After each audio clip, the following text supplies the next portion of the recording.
Already at week 13 of the NFL season, and you know what time it is. Let's get right into the recap. It's showtime! I can't really tell you too much of this game. The better team won very convincingly, and the Patriots just looked like a mockery of an NFL team throughout all 60 minutes. Although the Patriots record-wise may appear to look okay, they have so many problems through all players and coaches that I don't even know where to begin. Now, they did play against the Buffalo Bills, so I can't really put too much weight on this game, but they just got exposed out there. They still have a medium chance to somehow squeak into the AFC playoff picture, but this game proved that they do not belong anywhere near the lawn of contending teams. Yeah, he still owns them. It wasn't pretty, but the battle of two injured quarterbacks did turn out to be a classic Packers vs. Bears duel that we've been used to seeing for the past 10 years. And by that, I mean Aaron Rodgers rips the Bears a new one for 60 minutes straight, while their fans have to cope with all of the pain that one singular man has caused them. But let's not act like Aaron Rodgers just went into takeover mode, because he really didn't. It was more of the run game that destroyed them. A.J. Dillon was able to use his frame to absolutely overwhelm the Bears and opened up passing lanes for other receivers. Bears, just sit out Justin Fields for the season. It's best for all parties involved. Just do it. Here. Oh, that's rude. This game is the perfect example of how a football game can be extremely close and yet have no stakes in it or energy whatsoever. I mean, it came down to like the last play, but when Marcus Mariota threw this game-losing interception, I was just like, alright, yeah, that's fair. For all the players involved, I'm nowhere near convinced that Kenny Pickett is going to be the savior of Pittsburgh, but I am pretty convinced that George Pickens is going to be a star wide receiver in the future. Just, this game didn't show it. Why, Vikings? Why did you stop Mike White? I can't be mad though, this is the very monster that I created. I thought that the Vikings were going to make the Super Bowl early this year, and so far so good, right? Well, although that may be true, I can never forgive you for defeating Mike White. But all jokes aside, Mike White actually looks comfortable and like a competent quarterback for the future. I still think that Zach Wilson's quarterback play was so unfathomably bad that it just ruined the palates of all Jets fans, and now Mike White actually looks like a star quarterback. And he was able to pick apart the Vikings defense later in the game, as although they were trailing for almost the entire game, Mike White was able to rally them and give the Vikings a real scare. He punched in a quarterback run for a touchdown, and the Vikings were then stopped in the ensuing possession, giving the Jets one more shot. Mike White, the savior of New York, steps back in the pocket and throws an interception to lose the game. No! The Vikings continue to win another game by what feels like one singular play, but the record says it all, I guess. The Lions are building something, I'm telling you. Now, this isn't like an overreaction from just the Jaguars game, but it's a culmination of at least the past 4 games or so. The Lions actually look like they could be really good next year. And if you're a Jaguars fan, 1, what are you doing with your life? And 2, at least Trevor Lawrence isn't out for the year, so he can keep developing. Regardless, you are yet another victim of the King of the Savannah. Not much you can do about it. That's too easy. Now this game was shocking to me. The Titans all year long have been really great at controlling other teams' pace and having every single team they go against play at their level of speed. But for the past couple of weeks, with Derrick Henry being completely bottled up, everything has changed. And the Eagles, who I once doubted, have continued to just pile up the points on above average defenses at least. A.J. Brown got his revenge game with 2 spectacular catches, and the Eagles left this game with a trail of blood dripping from their sword. God, don't have me worried about you, Tennessee. The return of Bill Cosby.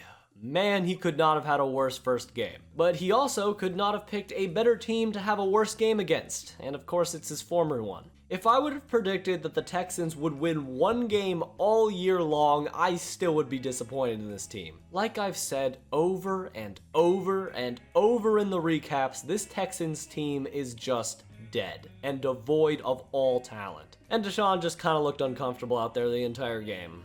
You know what that means. Mr. Unlimited. I never want to watch another Broncos game in my life. Because I don't know who should be the most frustrated. Like the Denver defense, their front office, or the fans. I think everyone should just be equally pissed with the trajectory of this franchise. There's no hope. There's no future. There's no present. You have nothing. Sorry, there's my Broncos rant of the week, but the Ravens barely did better. Luckily, you seem to have avoided a potential season-ending injury from Lamar, but that does not excuse your struggles throughout this entire game. This Ravens team is pretty much the opposite of last year's team. They're winning every single close game even when they don't play like they deserve to. But once again, if you play your worst and you play the Broncos, then you're probably walking out with a win. And Tyler Huntley did enough just to make sure that that happened.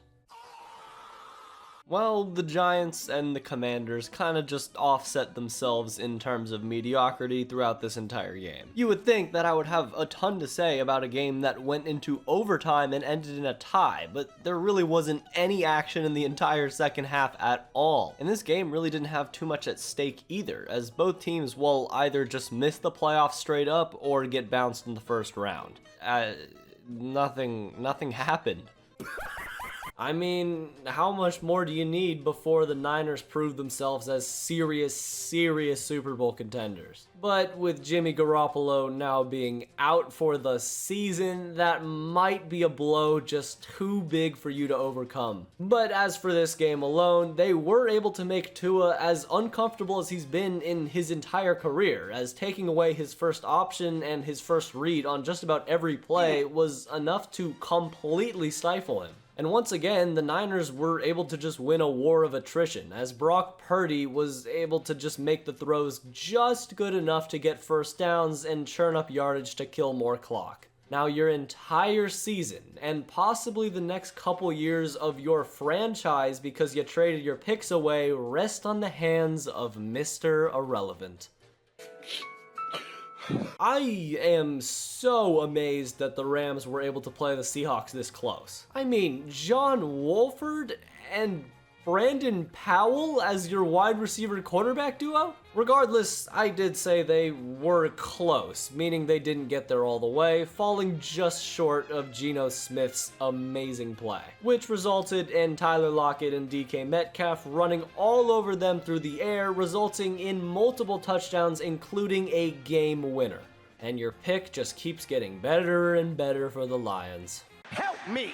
It's games like this that frustrate me. The Raiders showed how much talent that their roster actually has and just beat up on an injured Chargers team for the entire time. And although they did commit 2 first-quarter turnovers with 2 Devontae Adams touchdowns on bombs on back-to-back plays, they were able to recover from that easily. It's a shame because Justin Herbert played a good game, but he alone is just not enough. Dare I say, do the Raiders have a shot at the No, I can't have hope.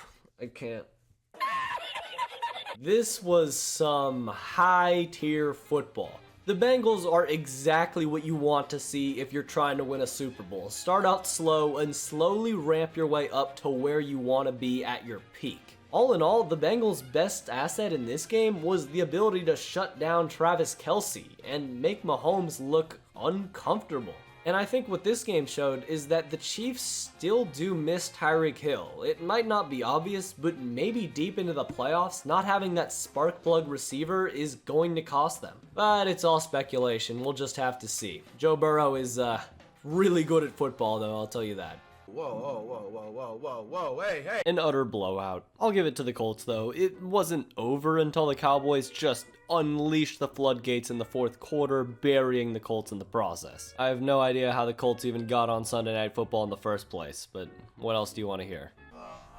Thomas, you've done it again. Every single time the Bucs play the Saints, it is an offensive slog and a defensive battle for the entire game. I get it, it's supposed to be a defensive chess match between coaches and linebackers and DBs, but man, When there's no scoring, it is tough to stay engaged. And the real action didn't start coming until when everyone thought the game was officially over, as Tom Brady and the Bucs led a ferocious comeback against the Saints. When all hope seemed lost, they drove down the field, scored a touchdown, then got the ball back after Taysom Hill's drop on 3rd and 17, which would have all but sealed the game, and then scored another touchdown for the game. Now, I did say it last week, though, I still think the Bucs season is over, but I could be wrong.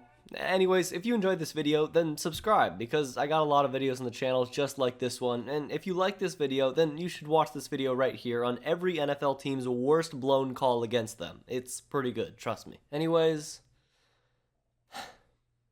until next time.